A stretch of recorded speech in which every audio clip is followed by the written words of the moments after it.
Burkina Faso zinasema zitawazuia raia wa Marekani kuingia katika nchi zao katika kile kinachoelezwa kuwa ni jibu la moja kwa moja kwa uamuzi wa Washington wa kuwazuia raia wao wa Marekani.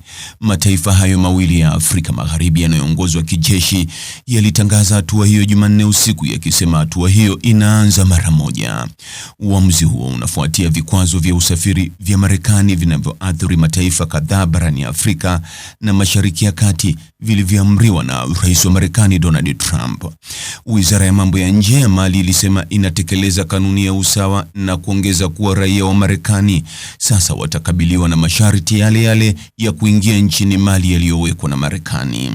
Serikali ya Burkina Faso imesema itaendelea kujitolea kudumisha usawa wa uhuru na kwamba bado iko wazi kwa ushirikiano na washirika wa kimataifa ambapo maslahi yanalingana. Mali na Burkina Faso pamoja na nchi jirani ya Niger hivi majuzi zilijiondoa katika Jumuiya ya Kikanda ya Afrika Magharibi ECOWAS na kuunda muungano wa mataifa ya Sahel. Mataifa hayo yamejitenga na washirika wa Magharibi na kuimarisha uhusiano na Urusi.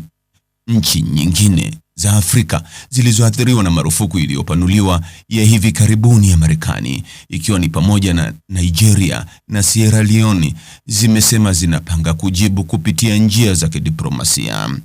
Hatua za Marekani zinapaswa kuanza kutumika tarehe 1 Januari mwaka 2026.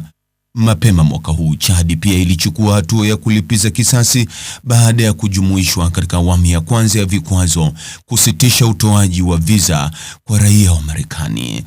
Rais Mahamat Idris Deby Itno alisema hatua hiyo inahusu utu wa taifa, akiongeza kuwa Chad inaweza kukosa utajiri au ushawishi lakini haitakubali kudhulumiwa.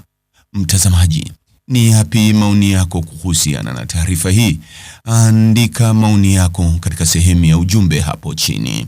Like na subscribe pia ili uwe wa kwanza kupata habari wa chungu tele. Hii ni Focus News. Jina langu ni Deo Kaji Makomba.